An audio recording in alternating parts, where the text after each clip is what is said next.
Kata Buya Hamka, kalau nak ingin mencaliak orang Islam, pailah di katiko hari raya. Banyak orang Islam. Ya tu.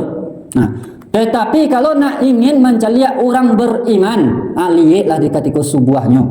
Sebab apa? Di katiko subuh ko kalau dicaliak-caliak, banyak kita beribadah. Tetapi kalau nak do imannya tu, alamak bakaruannya. As-salatu khairum minan naum. Tambah dia lo saling kata. Kalau iman dah ada. A'udzu billahi minasyaitonir rajim. Bismillahirrahmanirrahim. Assalamualaikum warahmatullahi wabarakatuh.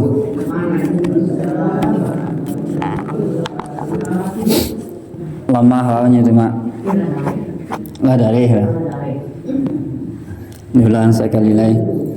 Tuan-tuan kita yang lima jawab salam ko dapet sehari kini ko amal ibadah kita diistiqomahkan oleh Allah Subhanahu wa taala, iman kita dipataguah dan ko dapet tuan-tuan kita meminta kepada Allah Subhanahu wa taala sampai kita berpulang kepada Allah, diterima pula segala macam amal ibadah kita. Amin amin ya rabbal alamin.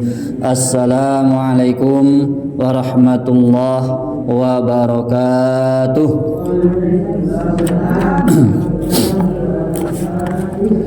Innal hamdalillah nahmaduhu wa nasta'inuhu wa nastaghfiruh wa na'udzu billahi min sururi anfusina wa min sayyiati a'malina. May yahdillahu fala mudhillalah wa la yudlil fala hadiyalah. Asyhadu an la ilaha illallah wahdahu la syarikalah wa asyhadu anna Muhammadan abduhu wa rasuluh. Allahumma salli ala Sayyidina Muhammad wa ala ali Sayyidina Muhammad. Puji syukur marilah kita ucapkan atas kehadirat Allah Subhanahu wa ta'ala, yang mana Allah masih melimpahkan rahmat dan nikmat-Nya kepada kita sehingga kita masih diberikan nikmat iman, masih diberikan nikmat kesehatan, masih diberikan nikmat kesempatan sehingga kita masih bisa melakukan beribadah kepada Allah dan melaksanakan segala suruh, mengantikan segala tagah. Dihitung-hitung rahmat dan nikmat yang telah diagiahkan oleh Allah kepada kita, kata Allah, la tuhsuha, takkan bisa kita menghitung dah. Labara banyak rahmat dan nikmat yang telah diagiahkan oleh Allah kepada kita. Mulai dari kita waktu lahir lah sampai umur kini lah lebih daripada 63 tahun. Berarti Allah sangat banyak bonus yang diagiahkan oleh Allah. Berarti itulah nikmat iman dan nikmat kesempatan yang paling gadang diagiah oleh Allah. La 70 umur awak, Allah lebih 63. Nikmat kesempatan diagiah oleh Allah, nikmat iman diagiah oleh Allah, nikmat kesehatan diagiah oleh Allah. Tetapi kadang-kadang hanya Allah magiah nikmat kesempatan diagiah oleh Allah, tetapi nikmat kesehatan tidak diagiah oleh Allah Subhanahu wa taala. Bisa kita beribadah? Tentu tidak. Sebab apa? Kesempatan diagiah oleh Allah, diagiah oleh Allah kesempatan umur panjang. Tetapi kesehatan diambil oleh Allah, tenaga diambil oleh Allah. Kok pendengaran diambil oleh Allah, kok penglihatan diambil oleh Allah. Kok kehendak kita diambil oleh Allah. Sebab kita beribadah ko terletaknya daripada kehendak terletak pertama kali. Kalau kehendak tadi itu berasal di mana? Asalnya daripada iradat yang dititipkan oleh Allah, dari sifat ma'ani yang ditumpangkan oleh Allah kepada kita. Di mana letak iradat tadi itu? Hati kita, di iman kita. Kalau diagiah oleh Allah iradat, diagiah oleh Allah hati, keimanan penuh, ba'abanalah bisa kita untuk melaksanakan ibadah. Barat kecil orang sesampi-sampi pasar anak rajo dilalukan jom. sasampi-sampi karajo awak nan ibadah di karajon jo. Amud itulah kalau iradat jo iman dia oleh Allah. Mangko daripada itu selagi kita masih diberikan oleh Allah, masih diberikan kepercayaan oleh Allah, mangko perbanyaklah mengucapkan lafaz kulima alhamdulillahi rabbil alamin. Selanjutnya salawat berangkaikan salam tak lupa pula kita hadiahkan, kita curahkan kepada arwah junjungan alam, yakninya Nabi besar Mustafa Muhammad sallallahu alaihi wasallam yanglah bersusah payah membawa umatnya daripada zaman jahiliyah kepada zaman yang berilmu pengetahuan, daripada zaman yang tak tentu kita membedakan antara halal jo haram sehingga kita bisa tahu membedakan antara halal jo haram, daripada zaman yang tak bisa membedakan antara yang hak junan batil bisa tentu kita membedakan junan hak junan batil.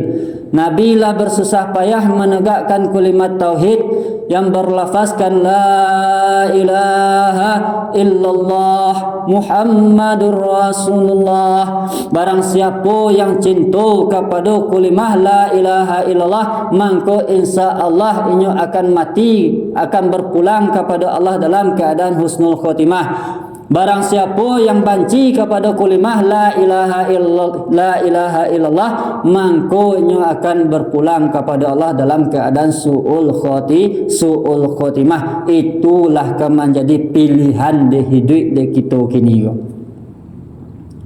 Sebab mangko menjadi pilihan ni kita ni berpulang kepada Allah dalam keadaan husnul khotimah atau dalam keadaan su'ul khotimah. Kalau nak ingin kita dalam keadaan husnul khotimah pulang kepada Allah, mangko kita harus dipelihara lidah kita, dibiasuan lidah awakku untuk membaca kalimah la ilaha illallah. Sebab kalimah la ilaha illallah tu murah sangat membacanya.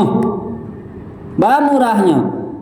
Bamangko itu menandakan kalimah la ilaha illallah tu nanka bisa untuk menandakan awak pulang dalam husnul khotimah atau sul khotimah. Dia di kemudahan oleh Allah. Kok mengecek atau berkata awak biasa bakalan biasa awak muncuang kita manggari. Kalau kalimah la ilaha illallah mangami saya bisa membaca kalimah la ilaha illallah. Mangangu saya bisa membaca kalimah la ilaha illallah. Amud itulah dia kemudahan dari Tuhan. Barak kemudahan dia dari Tuhan. Aku indak dibiasuan membaca kalimah la ilaha illallah wa katuidui do Allah ka maningga diajan kalimah la ilaha illallah li kata baca denyo. Ndak kan tak baca do kalau ndak dibiasukan lidahku. Kalau lah biasa membaca kalimah la ilaha illallah sama suhidui kok nyampang tak jadi atau bancano awak umpamonyo kini kuah atau kok sedang kada puas tasai tangan dari pisau. Tasai tangan dari pisau nan lidah ko lah refleks membaca kalimah la ilaha illallah. Cibolah kau tak percaya. Atau tasyali awak berjalan ke surau pamonyo ke ini ko ada licin. Anan tak baca la ilaha illallah. Kok biasa lidah membaca nan buruk-buruk pasti itu nanta baca. Sebab lidahku anan biasa awak baca tanpa sepengetahuan awak, tanpa keinginan awaknya bisa membaca tadi itu. Berarti kalau lai hidup jo kalimah la ilaha illallah. Kita dilahirkan ke dunia jo kalimah la ilaha illallah pegangan awak. Hidup kita di dunia jo kalimah la ilaha illallah. Mati kita jo kalimah la ilaha illallah. Di dalam kalimah la ilaha illallah tu ada syariatnya, ada tarikatnya, ada kalimah hakikatnya, ada kalimat ma'rifatnya. Jalih de kita duduk kalimah la ilaha illallah. Hadirin sidang jamaah subuh yang dirahmati oleh Allah. Sebagaimana kita seperti biasa mau ulang pengajian, yang mana kita ulang pengajian kini dijelaskan di dalam kitab Sabilur Risad, yang mana perkara tentang rukun daripada agama. Sebab mangko rukun agama nan wajib kita ketahui, yang wajib kita pahami di agama wak le tentu le agama lai baan nan rukun agama wak. apa agama awak. Setiap karajo kita yang diwajibkan oleh Allah di atas dunia ko tentu ada barukun, ada basyaratnya. Nama di rukun agama ko, bermula rukun agama itu ada ampe macam perkara. Manyonan ampe yang pertamanya iman. Anan dikatakan dengan iman, takriri bil lisan wa tasdiki bil qalbi, diucapkan dengan lidah dan diyakini dengan hati. Itu nan dikatakan dengan iman. Kalau lai ado berimannya, pastinya melaksanakan sagala suruh, mengantikan sagala tagah. Kata Buya Hamka, kalau nak ingin mencalia orang Islam, pailah di katiko hari raya. Banyak orang Islam. Ya tu. Nah, tetapi kalau nak ingin mencalia orang beriman, aliyeklah di katiko subuhnya. Sebab di katiko subuh ko kalau dicalia-calia, banyak kita beribadah. Tetapi kalau ndak do imannya do, alamak bakaruannya. As-salatu khairum minan naum. Tambah delo salimui kata. Kalau iman dak ada. Berarti kalau lai ada kita beriman, berarti cukup dewa rukun agama. Sebab kalau rukun ndak boleh tinggal sangini aja Allah jodoh. Apapun amal ibadah awak, kalau rukun tinggalan amal tadi itu batal. Amal itu agama awak. Kalau iman ndak ada, mangko agama awak tadi itu agak cacat sangini. Lah kurang rukunnya tadi itu. Sebab na rukun kuna wajib. Nan keduanya apa? Nan keduanya baru Islam. Nah, kalau untuk agama Islam, anan agama Islam ko dewa. Jalih dewa duduk tagak nan Islam. Kalau nan dikatakan dengan Islam, menjunjung titah Allah, titah Nabi dan titah daripada guru-guru awak, itu nan Islam. Kalau lima junjung kita jo titah Allah, nan titah Allah ke perintah Allah, titah Rasul kok sunah-sunah Rasul, titah guru awak. Kau ndak baguru kita beramal, mangko ndak baguru kita mengaji, ndak jaleh duduk tagak dak kita faham, asal-asalkan saja. Ibarat beo kita baraja lain pamonya. Kalau ndak ada baguru, kalau beo hanya cuma sekedar diajar mengecek, pandai mengecek. Ya tu, anan wa baca ajalah ke beo tu pandai mah. Tetapi di ma jaleh dak kita tagak rusuaknya tadi itu. Anan kita ada jawab namanya Islam, ada kita namanya iman.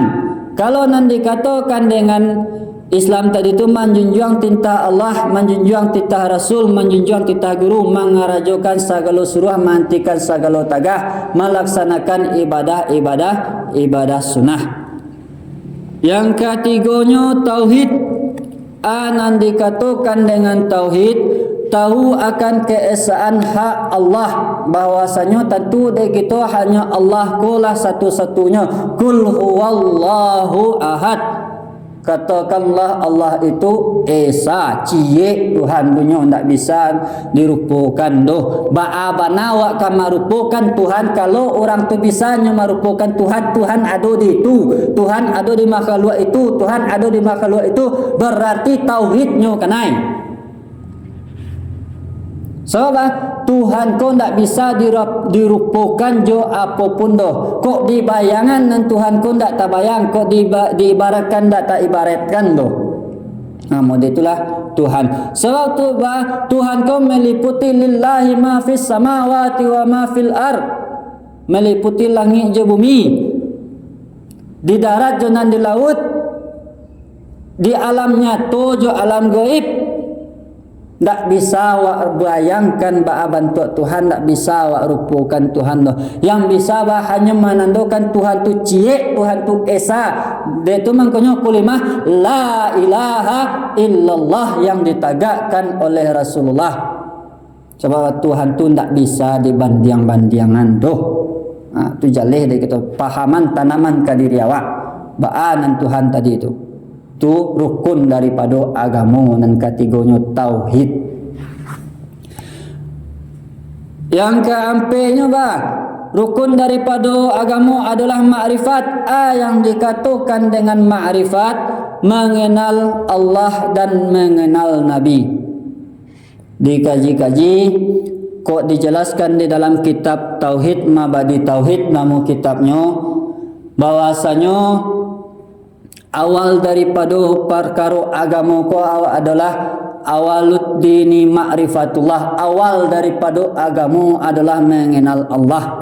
Di situ tu kita harus kaji dah cara mengenal Allah. Tanda kita mengenal Allah jangan kita anggap diri kita konan punya, jangan kita anggap kita konan hidup, jangan dianggap kita ko nan bakuaso, jangan dianggap awak nan mengecek, jangan dianggap kita awak nan maliak, jangan dianggap kita awak nan mandanga, melainkan hanya titipan daripada Allah kepada kita. Allah masih melimpahkan kasih dan sayangnya kepada awak.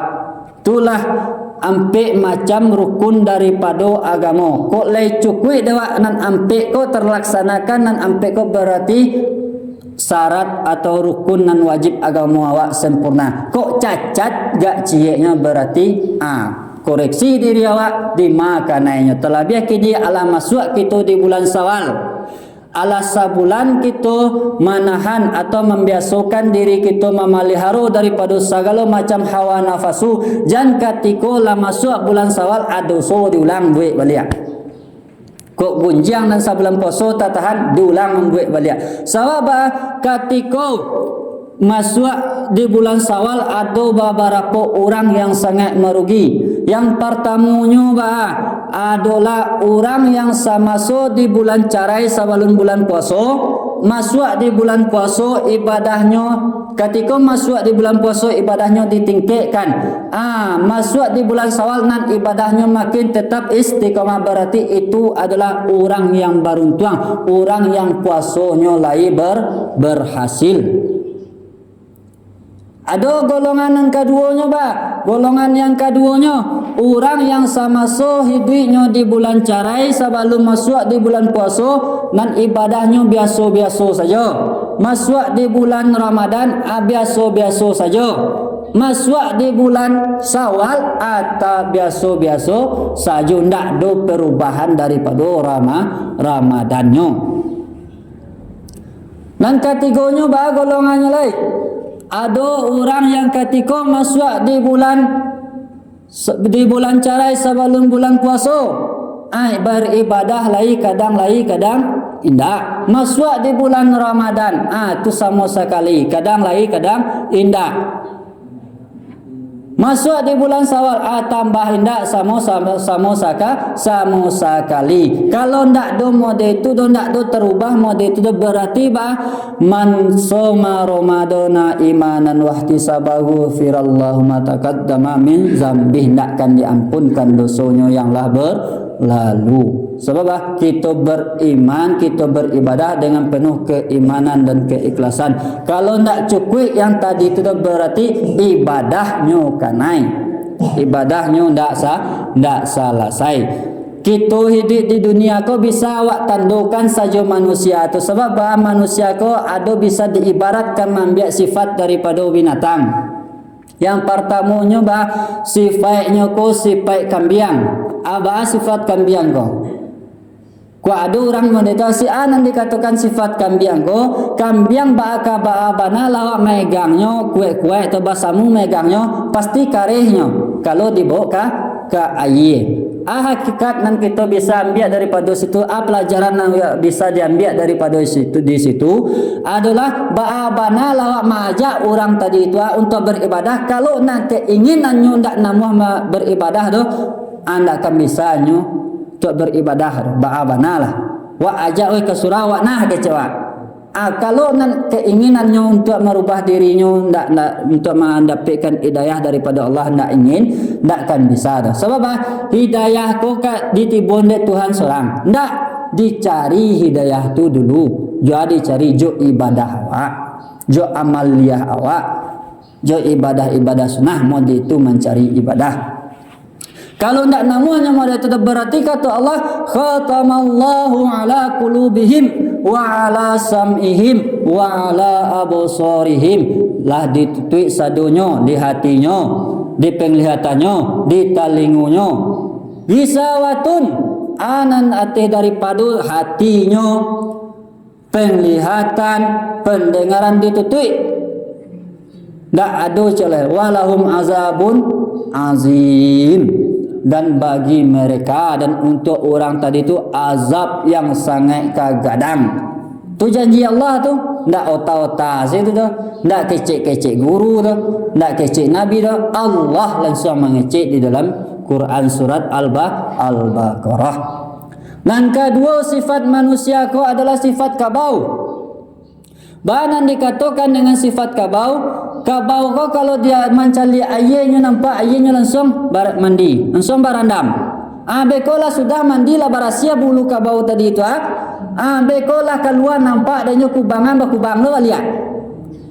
Pelajaran yang bisa diambil daripada situ tadi itu, daripada sifat kabau tadi itu adalah beko waktu orang sembayangnya sembayang, waktu orang berpuasanya berpuasa, waktu beribadahnya beribadah. Selesai ibadah beko dosa buat lo lihat.